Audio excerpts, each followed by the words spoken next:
Iran ने America को दो मामलों में फंसा दिया है। पहला क्या है वो समझिए। पहला है कि इस मामले की गारंटी उसे दी जाए कि उस पर आगे से कोई हमला नहीं होगा, क्योंकि भरोसा तो है ही नहीं उनको।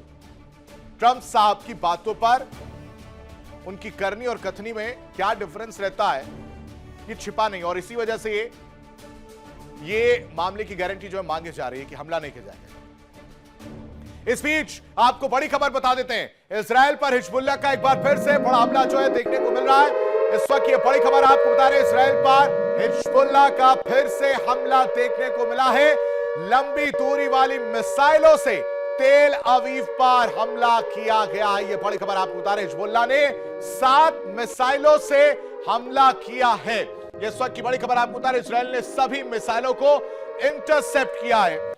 ये बड़ी खबर आपको बता रहे, देखिए किस तरह से लगातार हिजबुल्लाह जो है वो हमलावर होता हुआ नजर आ रहा है। इजराइल पर हिजबुल्लाह का एक बार फिर से बड़ा हमला देखने को मिला। एक और बड़ी खबर आपको बताते हैं जल्दी से, लंबी दूरी वाली मिसाइलों से हमला किया गया। और उसके बाद एक और बड़ी खबर, खार्क द्वीप पर ईरान ने सुरक्षा बढ़ा दी है। आप समझिए, जिस खार्क द्वीप का हम जिक्र कर रहे थे वहां पर अब सुरक्षा बढ़ा दी गई, क्योंकि खार्क द्वीप को लेकर बड़ी खबर सामने आ रही थी। कहा जा रहा था कि उस पर कब्जा किया जा सकता है। खार्क द्वीप पर बारूदी सुरंगें जो है वो बिछाई गई हैं। खार्क द्वीप ईरानी तेल सप्लाई का सबसे बड़ा केंद्र है और इसी वजह से एहतियातन वहां पर अब सुरक्षा व्यवस्था और ज्यादा मजबूत की जा रही है।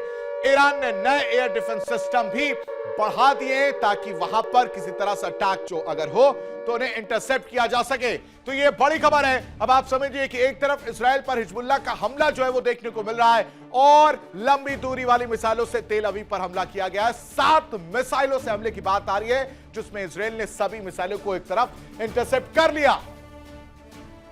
दूसरी तरफ जो हम आपको इस पूरे प्रोग्राम में बता रहे थे कि किस तरह से चालाकी दिखाने की कोशिश जो है वो अमेरिका कर सकता है यूएई के दम पर, और उसको लेकर खार्क द्वीप पर ईरान पहले से चौकन्ना है। ईरान ने इसी वजह से सुरक्षा बढ़ा दी है ताकि अमेरिकी जमीनी कार्रवाई की आशंका जो जताई जा रही है उससे निपटा जा सके।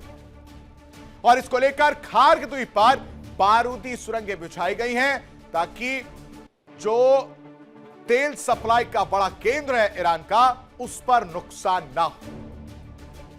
और इसी वजह से ईरान ने वहां पर सैनिक अतिरिक्त तैनात कर दिए, साथ ही साथ एयर डिफेंस सिस्टम भी बढ़ाए गए हैं। अब आप समझिए कि किस तरह से इस पूरे युद्ध में रिमोट कंट्रोल किसी और के पास है। मिडिल ईस्ट में जारी इस भीषण संघर्ष के बीच एक बड़ा खुलासा सामने आ रहा है, जिसका हमने आपसे जिक्र किया था। जहां दुनिया की नजरें ट्रंप, नेतन्याहू और ईरान पर टिकी है, लेकिन कोई है जो चुपचाप इस पूरे युद्ध पर नजरें गड़ाए बैठा है और पूरा रिमोट कंट्रोल अपने हाथ में लेकर इस पर कार्रवाई कर रहा है। अब इस युद्ध के पीछे एक और अहम चेहरा सामने लाने जा रहे हैं हम अपने इस खास प्रोग्राम वर्ल्ड वॉर में, आपके सामने बताते कि वो आखिर चेहरा कौन है। ये चेहरा है अमेरिका के रक्षा सचिव पीट हेग्सेथ का। चौंकिए मत, सही नाम सुना आपने, पीट हेग्सेथ, जिन्हें लेकर खुद ट्रंप साहब ने बड़ा बयान दिया। ट्रंप ने साफ कहा कि ईरान पर सैन्य कार्रवाई की बात सबसे पहले अगर किसी ने उठाई तो वो थे पीट हेग्सेथ। यानी जिस हमले को अब तक अमेरिका इजराइल की रणनीति माना जा रहा था, उसके पहले की चिंगारी वॉशिंगटन के अंदर ही भड़क चुकी थी। सवाल यह, क्या यह सिर्फ एक सैन्य रणनीति थी या इसके पीछे कोई विचारधारा, सही सुन रहे हैं आप, विचारधारा, या फिर कोई एजेंडा, और या फिर धर्म युद्ध जैसी सोच भी काम कर रही थी? क्योंकि इस्लाम के विरुद्ध पीठ का धर्म युद्ध जो है वो देखने को मिल रहा है। आपको पता हो कि 27 दिनों से युद्ध जारी है, लेकिन पर्दे के पीछे की कहानी कुछ और है। युद्ध की पटकथा पहले ही लिखी गई थी दर्शकों। जंग को धर्म युद्ध बनाना ही मकसद था इस आदमी का, जिसका इस वक्त आप चेहरा देख रहे, जिसका नाम पीट हेग्सेथ है। इसकी कट्टर सोच ने इस पूरे युद्ध को धर्म युद्ध बना दिया है और कट्टर सोच की वजह से पूरी तरह से मिडिल ईस्ट, पूरे वर्ल्ड में तनाव की स्थिति पैदा हो गई है। विचारधारा बनाम रणनीति मिडिल ईस्ट में एक नया नैरेटिव जो है यह है अमेरिका के रक्षा सचिव का असली चेहरा, जिसे हम बेनकाब कर रहे हैं। और ट्रंप साहब को समझ ही नहीं आया कि उनके बगल में ही है सारा करता धरता इस पूरे वॉर का, जिसके हाथ में रिमोट है।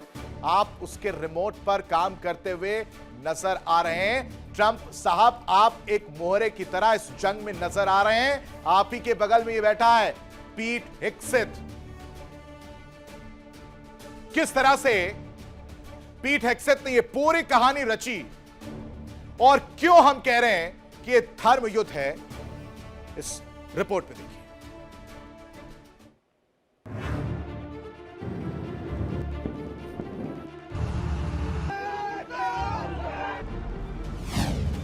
जंग में ट्रंप थे मोहरा,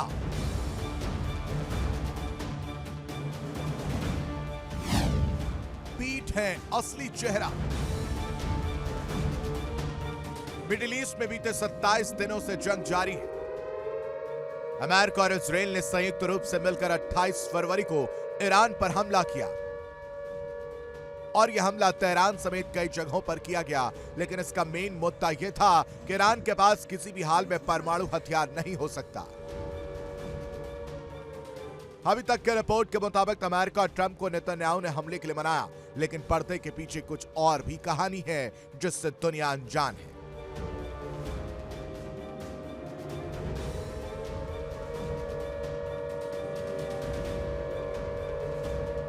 कहते युद्ध का मैदान तभी तैयार हो सकता है जब तक उसमें आग लगाने वाला कोई हो। अमेरिका का कहना है कि वो चाहता था कि ईरान के पास परमाणु हथियार नहीं हो सकता, ईरान के पास बैलिस्टिक मिसाइल नहीं होना चाहिए। नेतन्याहू का कहना था कि ईरान से उसे खतरा है और वो ग्रेटर इजराइल का प्लान पर काम कर रहे हैं। वहीं ईरान का कहना है कि अगर उसके अस्तित्व पर हमला होगा तो वो किसी को नहीं छोड़ेगा।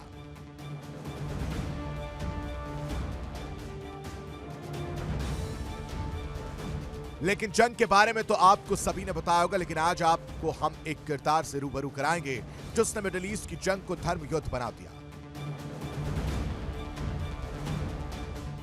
उसे लगा कि वो धर्म युद्ध के लिए सब कुछ कर रहा है और वो खुद भी इस्लाम धर्म का कट्टर रहा है, और वो कोई और नहीं बल्कि अमेरिका के रक्षा सचिव पीट हेग्सेथ है।